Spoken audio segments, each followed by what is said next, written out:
오늘은 제목을 주의 어린이라는 제목으로 말씀을 나누고자 합니다. 우리 그리스도인들은 우리 어린이들을 세상의 가치관으로 키워서는 안 되고 우리 어린이들이 주의 어린이가 되어야 될 줄 믿으시기를 주님의 이름으로 축복합니다.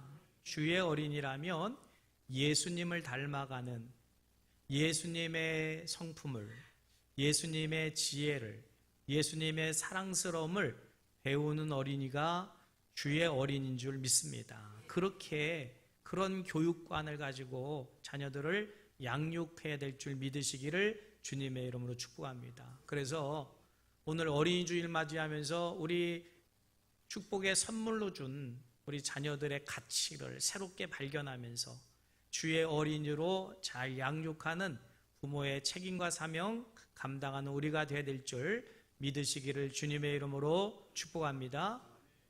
19세기를 여성을 발견한 시대라고 얘기하고요, 20세기를 어린이를 발견한 시대다. 그러면 그전에는 여성이 없었고 아이들이 없었습니까? 여전히 있었지만 가치를 몰랐다는 거지요. 그래서 여성들을 비하하고 종부리도 뿌리고, 우리나라에서도 조선시대, 그런데 여성의 가치를 발견하고 여성을 존중하는, 그런가 하면 어린이를 가치를 생각하고 그 어린이들을 존중하는 그런 시대가 되었는데, 우리 예수 그리스도를 믿는 사람들은 우리 어린이들에 대하여 성경의 가치관을 갖는, 성경이 우리 어린이들을 어떤 가치가 있는 존재인가에 대해서 말씀하심에 깨닫는 시간이 되시기를 주님의 이름으로 축복합니다. 그러면 성경은 우리 어린이들을 어떤 가치가 있는 사람이라고 말씀하시느냐? 첫째는 하나님의 축복이요 선물이라고 말씀합니다. 여러분, 우리의 자녀들은 하나님으로부터 내게 임한 축복이요 하늘의 선물인 줄 믿으시기를 주님의 이름으로 축복합니다. 그래서 시편 127편 3절에 보면 보라, 자식은 여호와의 기업이요 태의 열매는 그의 상급이로다 그랬어요. 여러분, 하나님으로부터 자녀라는 축복의 선물을 기왕이면 많이 받으시길 바랍니다. 그러려면 많이 낳아야지요. 근데 안 낳으려고 그래요. 여러분, 기왕이면 많이 낳으세요. 아멘이 없어. 제가 이걸 알았더라면 한 명이라도 더 낳을 거를. 이제는 기회가 없어요. 얼마나 아쉬운지 몰라요.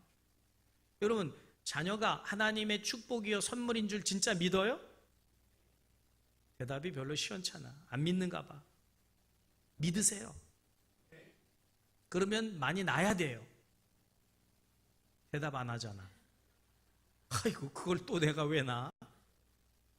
여러분, 자녀는 축복의 선물이에요. 믿으시길 바랍니다. 내 기업이에요. 이걸 믿고 낳아야 되는데 예수 믿는 사람들이 안 낳아. 많이 낳으세요. 기회가 있다면 줄줄이 낳으세요. 이게 복이에요, 복. 하늘의 선물이에요. 하나님 말씀을 그대로 믿으시길 주님의 축복합니다. 선물을 주신다는데 안 나면 못 받는 거지요. 기왕이면 많이 낳아서 축복의 선물을 많이 누리시기를 주님의 이름으로 축복합니다. 두 번째는 구원, 구속의 대상이자 천국 시민의 그림자로 그 어린아이를 성경은 굉장히 높이시는 모습을 봐요. 마가복음 15장 15절에 보면, 마가복음 10장 15절에 보면 내가 진실로 너희에게 이르노니 누구든지 하나님의 나라를 어린아이들과 같이 받들지 아니하는 자는 결단코 천국에 들어가지 못하리라. 어린아이들은 하나님의 나라를 정말 하나님의 나라답게 받들더라는 거예요. 그 가치를 천국 시민의 그림자로 그렇게 높여주시는 모습을 봅니다.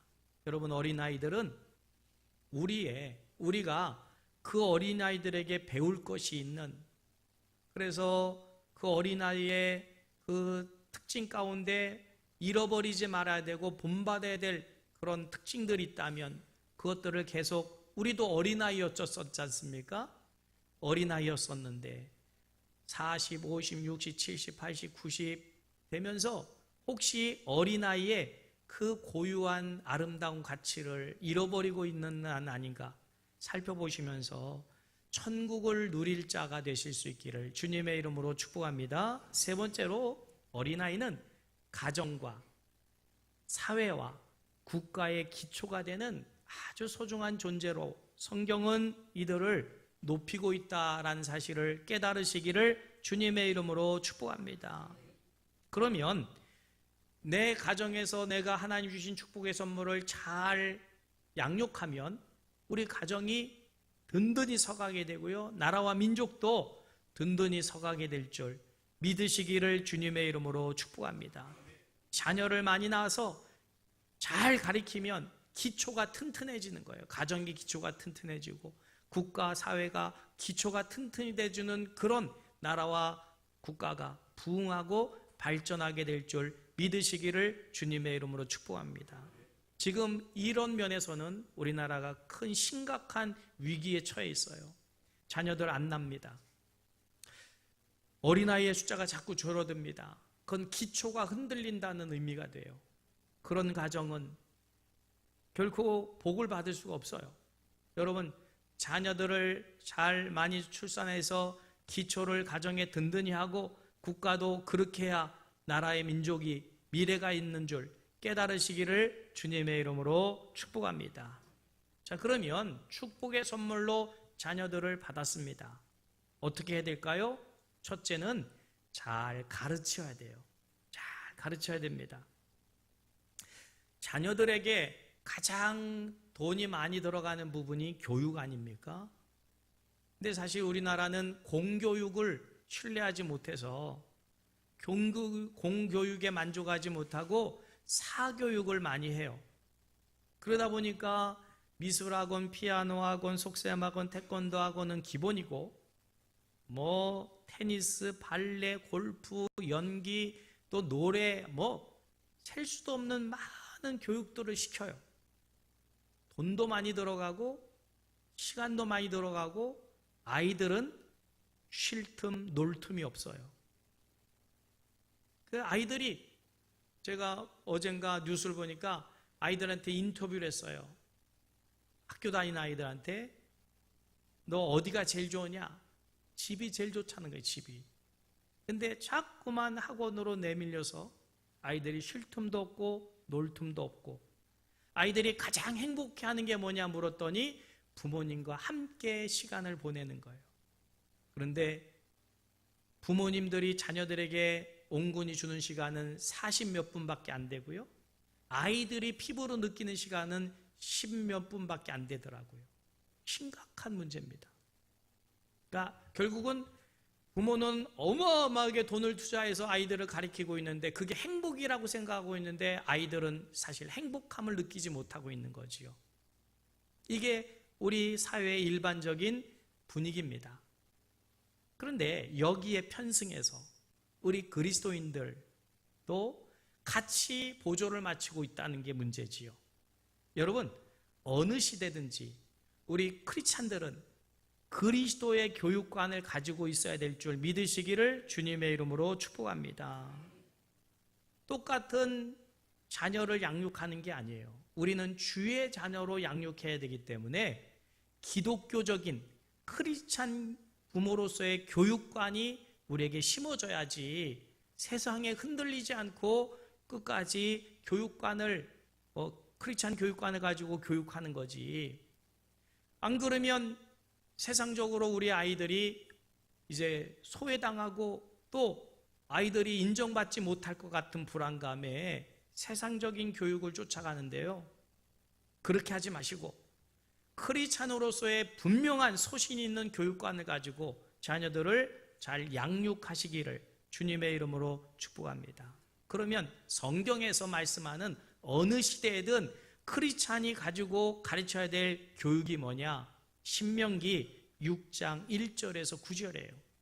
이런 말씀들은 찾아서 네모를 쳐놓든지 줄을 쳐놓든지 이 말씀대로 자녀들을 양육하리라는 교육관으로 삼으시기를 주님의 이름으로 축복합니다. 자, 모세를 통해서 하나님을 신앙하는 가정에서 자녀들에게 반드시 가르쳐야 될 교육에 대해서 말씀하셨어요. 이거는 기본적인 겁니다. 누구든지 이렇게 가르치고 그 다음에 공교육도, 그 다음에 사교육도 하라는 거예요.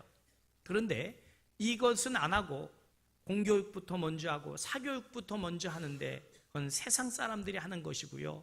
우리는 먼저 성경적인 교육관을 가지고 이 교육을 최우선하여 하시고 그 다음에 공교육도 사교육도 나이에 맞게 재능에 맞게 가르치기를 주님의 이름으로 축복합니다. 첫째는 어떻게 하라는 거예요? 1절, 2절, 4절에 보면 창조주 여호와 하나님을 가르치라는 거예요.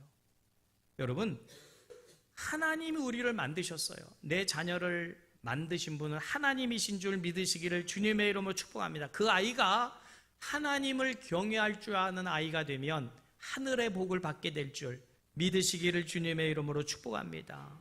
하나님이 그 삶의 자신의 주인 되심을 알도록 가르쳐야 되는데 세상적인 지식은 가르치고 기능은 가르치면서 하나님이 자기의 생명의 주인됨을 가르치지 않는다면 이거는 잘못된 거예요.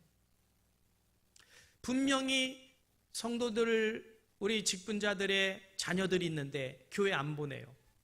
이 도대체 어떻게 된 일입니까? 여러분, 세상적으로는 뭐 다 하라고 하면서 교회 보내질 않아요. 아이들이 원치 않는다고 아이들에게 교회 가라고 강요하지도 않아요. 이게 무슨 크리스찬 교육관이에요. 어렸을 때부터 아이들에게 하나님의 생명의 말씀을 가르쳐야 돼요. 생명의 주인이 누군지, 이 온 우주 만물의 주인이 누군지를 잘 가르치는 것이 우리 자녀가 잘 되는 길인 줄 믿으시기를 주님의 이름으로 축복합니다. 창조주 하나님 품 안에 있을 때 가장 행복한 인생이 될 수 있음을 어렸을 때부터 가르쳐야 될 줄 믿으시기를 주님의 이름으로 축복합니다. 두 번째로는 하나님의 말씀, 규례와 법도입니다. 그래서 신명기서 6장 6절에서 9절에 보면 하나님의 말씀으로 가르쳐서 그의 생명의 말씀이 그 심령 속에 새겨지도록 가르쳐야 될 책임이 부모에게 있음을 깨달으시기를 주님의 이름으로 축복합니다. 이게 세상 선생님들에게 있을까요? 이 사명이? 이게 나라에서 이걸 책임져 줄까요? 아닙니다. 내 자녀를 하나님 내게 축복의 선물로 줬다고 믿는 부모들이 이 교육을 해야 될 줄 믿으시기를 주님의 이름으로 축복합니다. 세 번째로는 그 자녀가 하나님의 축복된 자녀임을 가르쳐야 돼요. 3절에 보면 하나님께서 자녀들을 축복했노라고 말씀하는데 우리는 세상적인 것만 해주면 아이가 복 받을 거라고 생각하는데 그렇지 않습니다. 여러분, 세상에서 얼마든지 실패할 수 있어요. 시험에도 실패할 수 있고 뭐 승진에도 실패할 수 있고 그럴 때 자녀들이 존재 자체로 내가 하나님의 존재로서 세상보다도 귀한 존재임을 안다면 한번 실패했다고 좌절하거나 또 인생을 포기하지 않습니다. 그런데 말씀대로 정말 가치로서 존재로서 우주 만물보다 귀한 존재임을 알려주지 않으니까 아이들이 시험에 한번 실패했다고 인생을 포기하는 경우들도 있어요. 그거는 비극 중의 비극입니다. 여러분, 하나님이 나를 지으셨고 이 땅에 보내셨다는 그 자체로 우주 만물보다 귀한 존재임을 가르쳐 주시기를 주님의 이름으로 축복합니다. 자, 잘 가르쳐야 돼요. 하나님의 말씀으로 잘 가르쳐서 내 자녀가 하늘의 복을 받는 자녀가 되시기를 주님의 이름으로 축복하고 예수님의 어린 시절 12살이라고 말씀하고 있어요. 42절에 보니까 예수께서 12살 되었을 때, 그러면 초등학교 4학년, 5학년 때 성경에 능통했어요. 그래서 그 요셉이나 마리아가 어떻게 했다고요? 41절에 보면 그의 부모가 어떻게 해요? 해마다 6월절이 되면 예루살렘으로 데리고 갔다는 거예요. 성경 교육을, 하나님을 섬기는 교육을 어렸을 때부터 몸에 배도록 시켜서, 예수님, 우리는 그런 생각을 합니다. 에이, 하나님의 아들이니까, 예수님이니까 그랬겠지. 그렇게만 생각하지 마시고요. 예수님도 우리와 똑같은, 우리 어린이와 같은, 지금 초등학교 4학년, 5학년 같은 그런 마인드를 가지고 있었던 어린이였습니다. 근데 부모가 그를 늘 성전으로 데려가고 하나님 말씀을 교육해 주니까 그가 성경을 통해서는 성전에 있는 교사들, 제사장들과 서기관들과 대화할 정도로, 묻고 대답하고 질문하고 할 정도로 그 지혜가 놀라웠다. 47절이죠. 듣는 자가 다 그 지혜와 대답을 놀랍게 여겼더라. 여러분, 어렸을 때부터 하나님의 진리의 말씀으로 잘 교육해서 그 지혜가 하늘의 지혜가 될 수 있도록 잘 가르치시기를 주님의 이름으로 축복합니다. 그런 이 예수님의 어린 시절 12살 때의 모습은 52절의 성경은 이렇게 평가해요. 같이 읽을까요? 예수는 지혜와 키가 자라가며 하나님과 사람에게 더욱 사랑스러워 가시더라. 아멘. 여러분의 어린이들이, 여러분의 자녀들이 그 키와 지혜가 자라가며 하나님과 사람에게 칭찬과 또 사랑을 받는 귀한 자녀로 양육되기를 주님의 이름으로 축복합니다. 책임이 누구에게 있다고요? 부모에게 있어요. 여러분, 우리는 하나님께 자녀를 축복의 선물로 받았습니다. 자녀가 복된 사람이 되어야 될 줄 믿습니다. 하나님과 사람들에게 칭찬과 사랑스러워가는, 사랑을 받는 귀한 자녀가 되게 만드는 것, 우리의 책임인 줄 깨달으시기를 주님의 이름으로 축복합니다. 두 번째로는 자녀를 이해해야 됩니다.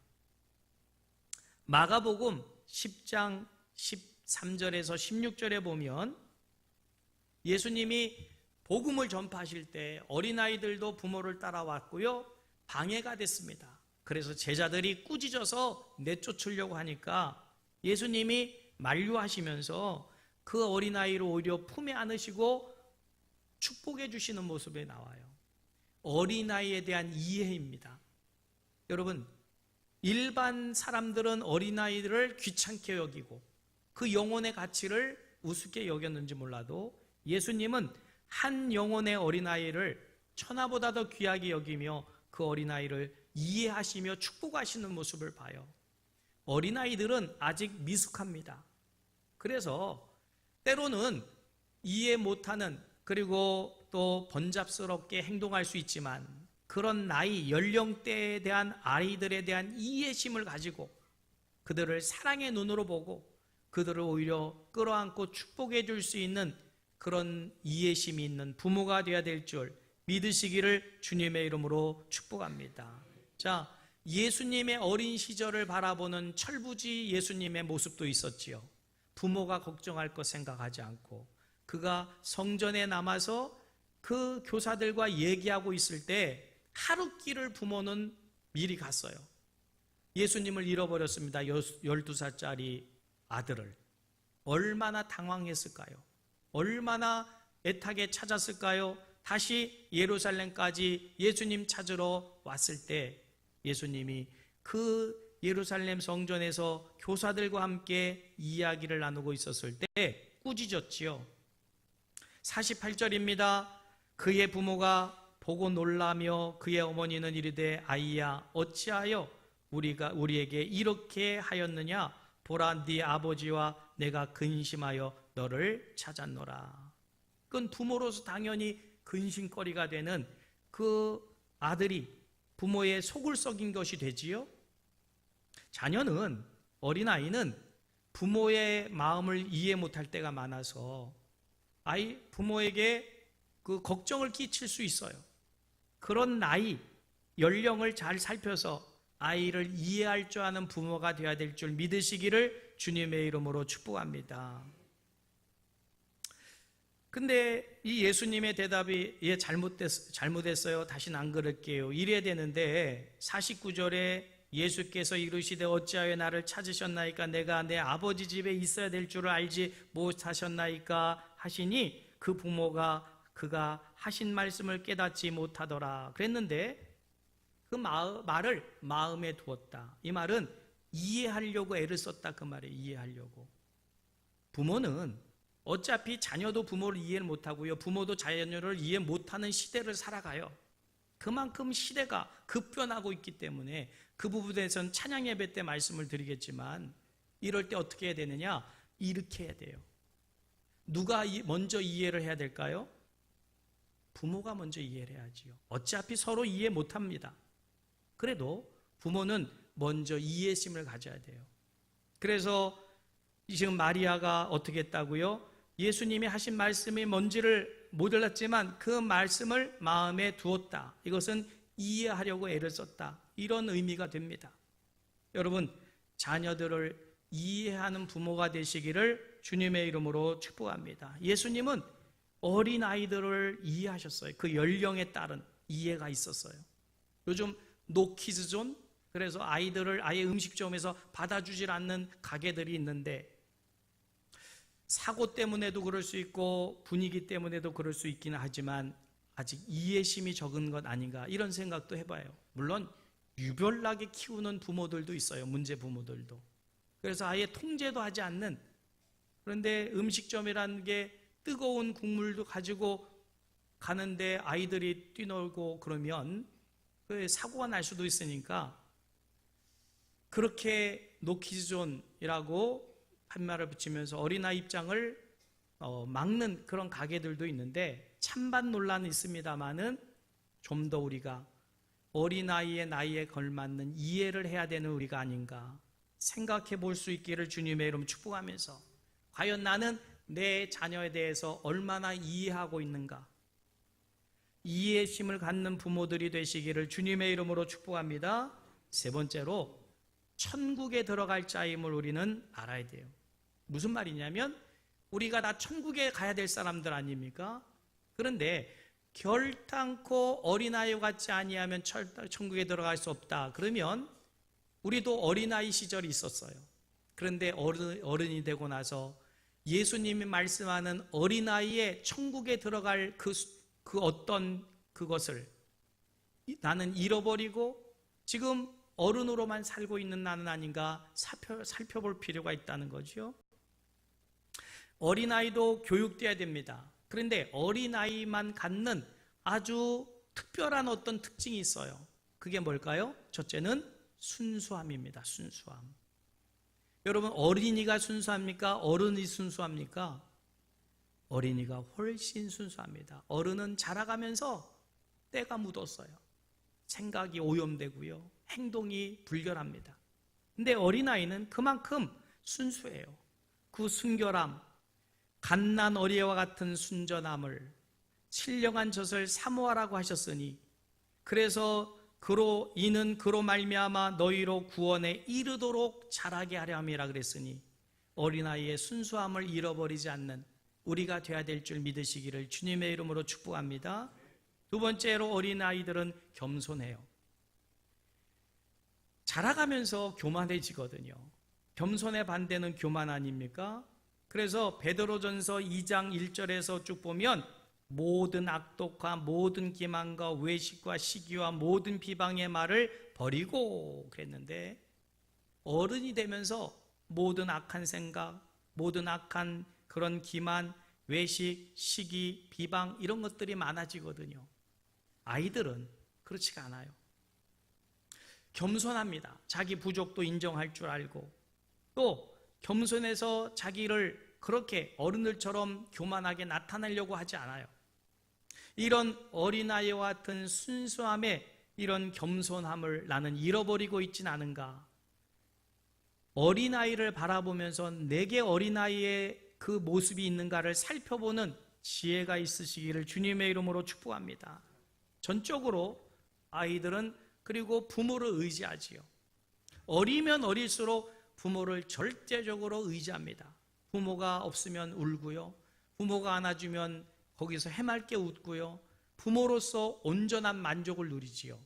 자, 이 어린아이의 부모에 전폭적으로 의지하는 것을 우리가 믿음이라고 표현한다면, 과연 나는 하나님을 신앙한다고 하고 믿는다고 하면서 하나님을 그만큼 전폭적으로 믿고 있는가? 하나님 하면서도 의심하는 것은 없는가? 하나님 없이도 내가 하고 있는 것들이 얼마나 많은지 몰라요. 여러분, 믿음, 그럴 때 그 믿음은 하나님을 인정하고 하나님을 신뢰하는 것을 믿음이라고 하면, 어린아이처럼 부모를 100% 의지하고 의뢰하고 신뢰하는가, 내 믿음을 점검해 보시기를 주님의 이름으로 축복합니다. 자, 그런데 여러분, 지금 아까도 말씀드린 대로 예수님의 12살 시절에 어린 예수님의 모습을 우리가 본문으로 삼았는데, 그래서 저는 설교를 준비하면서 예수님이니까 그렇겠거니 하는 생각을 하시는 분들이 계실 것 같아서 찾아봤어요. 다른 가정에서 혹시 예수님처럼 잘 자란 어린이는 없을까? 찾아봤더니 많더라고요. 특별히 한 가정을 소개하고 싶은데, 여러분, 가정의 환경이 좋을 때 자녀가 잘 자랄까요? 환경이 아주 안 좋을 때 자녀가 잘 자랄까요? 두말할 것 없이 교육 환경이 좋을 때 잘 자라겠지요. 그러면 교육 환경이 최고로 안 좋을 때도 과연 교육에 의해서 잘 되는 케이스를 여러분들에게 말씀해 드려야 될 것 같아서 찾아봤더니 한 가정이 보여요. 누구의 가정이냐면 야곱의 가정이에요. 야곱. 자, 야곱의 가정에 자녀가 몇 명이었을까요? 12명. 12명. 그러면 12명이 자녀가 자라고 있어요. 그러면 그 자녀들이 다 잘 돼야 되는데, 가만 보면 한 아이밖에 잘 되진 않았어요. 누구지요? 11번째 요셉. 그러면 여러분, 가정 환경이 얼마나 안 좋았느냐? 딱 보니까 알겠더라고요. 그 집안이 어떤 집안인지. 아버지는 이름이 뭐예요? 요셉의 아버지요. 야곱. 야곱의 뜻이 뭐예요? 속이는 사람, 사기꾼. 그러니까 이 야곱은 속이면서 살아온 인생이거든요. 형 에서를 속여가지고 장자권을 빼앗고 도망가다가 지금 하란의 외삼촌 집에 와서 살면서 7년 일해서 레아 얻고 7년 더 일해서 레아 얻고, 그리고 그 레아의 그 여종이 빌하고요, 또 라헬의 여종이 빌하고 레아의 여종이 실바입니다. 그러면 이 네 여인을 아내로 삼은 거예요. 누가? 야곱이. 그래서 애들을 낳았어요. 그러니까 12아이들은 배가 다 달라요. 어떻게 다를까요? 네 배에서 났어요.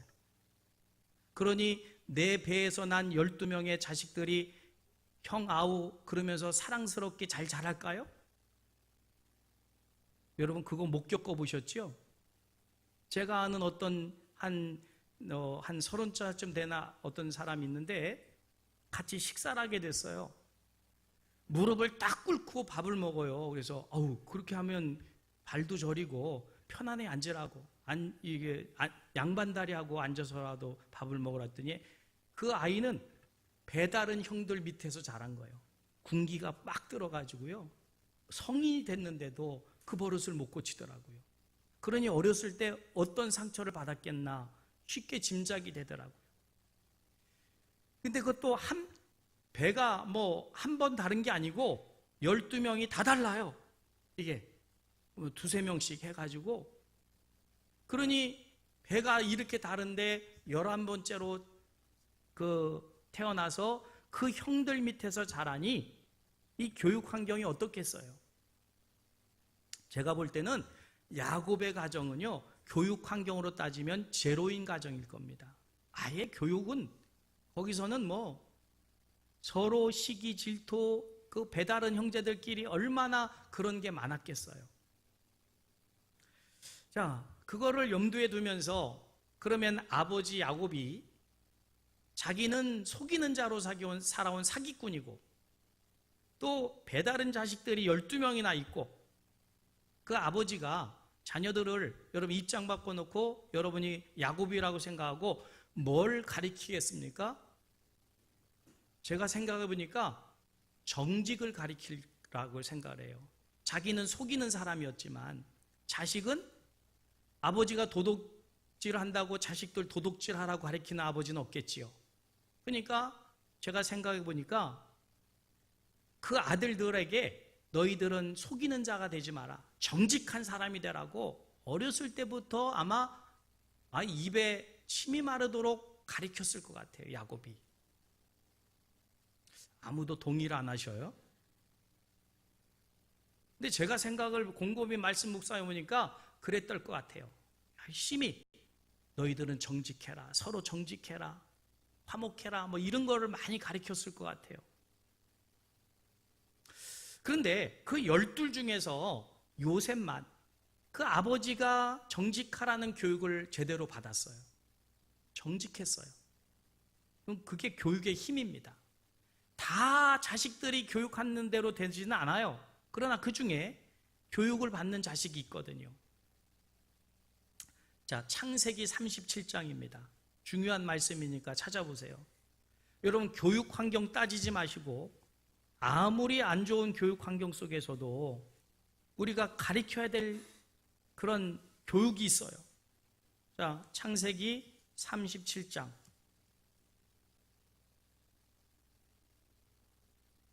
보면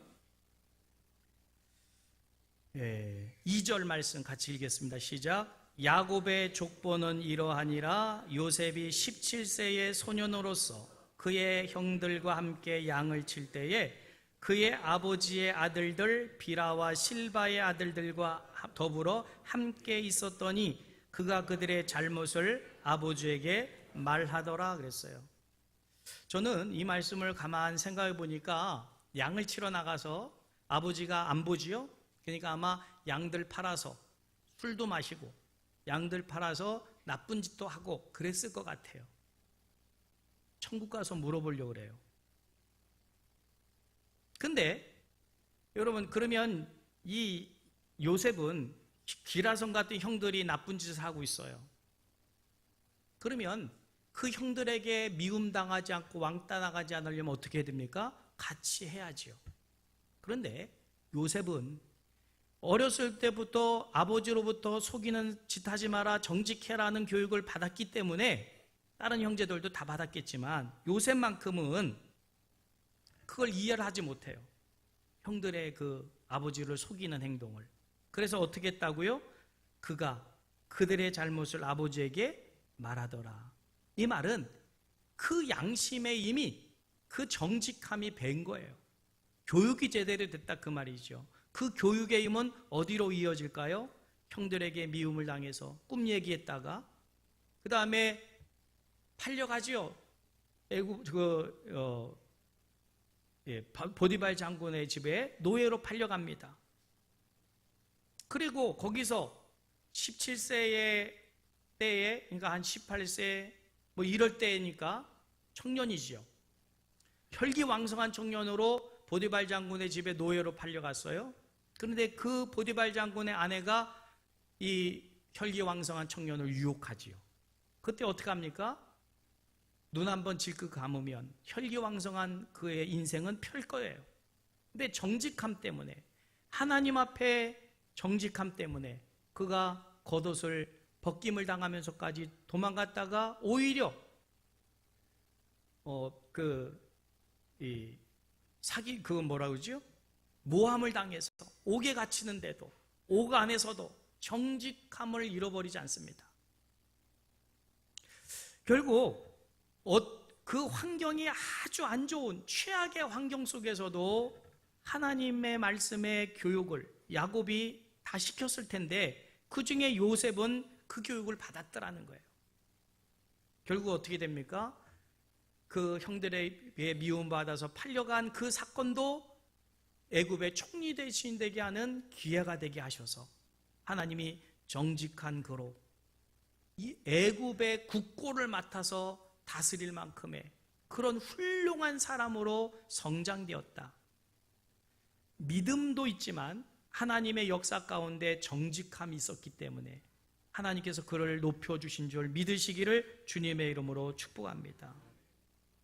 아버지로부터 속이는 아버지가 자식은 잘 되기를 원하니까 정직하라 정직하라 가르쳤던 그 교육을 받았던 요셉은 정직함으로 출세했다는 거예요.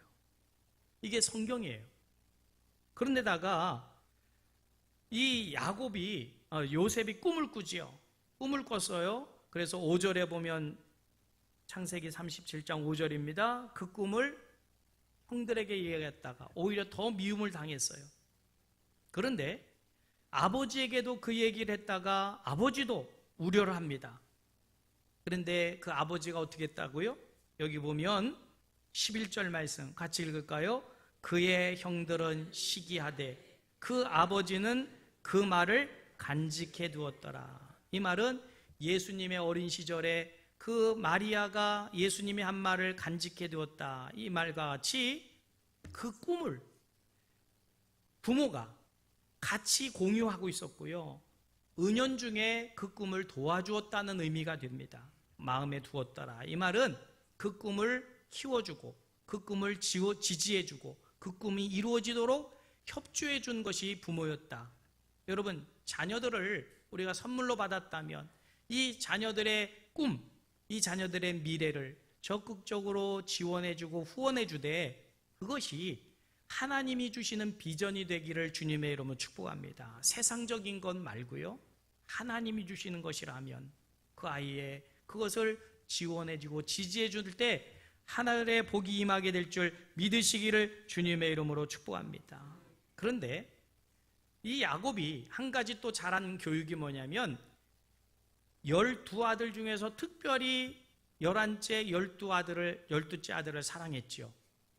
그건 라헬의 아들이기 때문에 그러기도 하지만 그런데 편애를 하는 것 같았지만 온실의 화초처럼 기르진 않았던 것 같아요.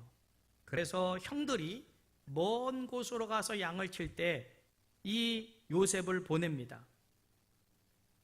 그래서 요셉으로 멀리 가서 양들을 치고 있는 형의 안부들을 물어오라. 그래서 우리가 읽진 않았지만 37장 12절 이후로 보면 요셉이 혼자 형들이 어떻게 지내는지를 보기 위해서 먼 길을 떠나요. 이거는 아버지로서 사랑하는 아들을 그렇게 보낸다는 것은 이것은 애지중지 온실의 화초처럼 키웠다는 게 아닙니다. 이것은 강인한 사람으로 훈련시키는 한 방법이기도 하고요. 그런데 그것 때문에 형들에게 미움당해서 팔려가는 신세가 됐지만 하나님은 합력하여 선을 이루게 하셔서 요셉으로 가정도 구원하고 이스라엘 민족의 그 축복의 근거가 되게 하시는 이 놀라운 축복을 요셉에게 하나님은 베풀어 주셨음을 믿으시기를 주님의 이름으로 축복합니다. 거기에 부모의 교육이 있었다는 거예요. 이 부분을 배울 수 있기를 주님의 이름으로 축복합니다. 저절로 요셉이 나온 게 아닙니다. 비록 부모는 못났었을지라도 속이는 자였을지라도 이스라엘이라는 이름을 얻기까지 자기도 바꾸는 훈련을 했었을 것이고 자녀들만큼은 잘 돼야 되기 때문에 하나님의 말씀으로 양육할 때 요셉과 같은 훌륭한 인물이 길러졌다. 믿으시기를 주님의 이름으로 축복하면서 내게 주신 자녀를 이렇게 야곱처럼 요셉과 같은 제2, 제3의 요셉이 되도록 훈련시키고 양육하고 그들의 꿈을 지원해주는 부모들이 되시기를 주님의 이름으로 축복합니다.